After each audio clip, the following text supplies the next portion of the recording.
Good evening. America is often described as a country hopelessly divided, red versus blue, left against right.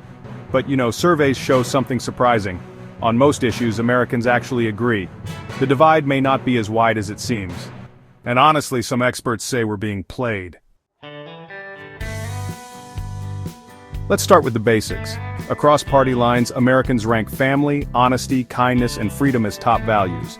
Nearly 90% support background checks for gun buyers. 2/3 support same-sex marriage. Strong majorities say Social Security and Medicare should remain untouched.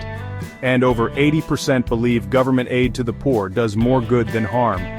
In short, despite the online noise, most people want the same things: safety, fairness, and opportunity. So why does it feel like we're living in different realities?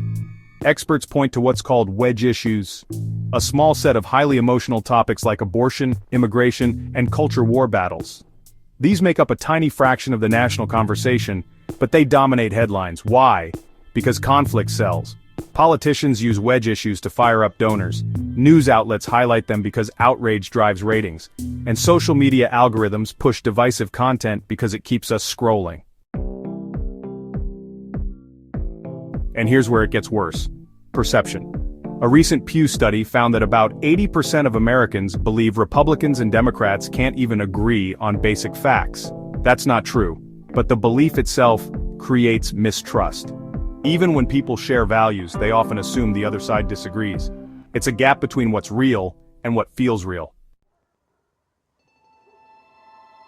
The big picture looks like this. Broad agreement on fundamentals, disputes over details and priorities, and a system that amplifies the smallest differences until they look unbridgeable. The takeaway?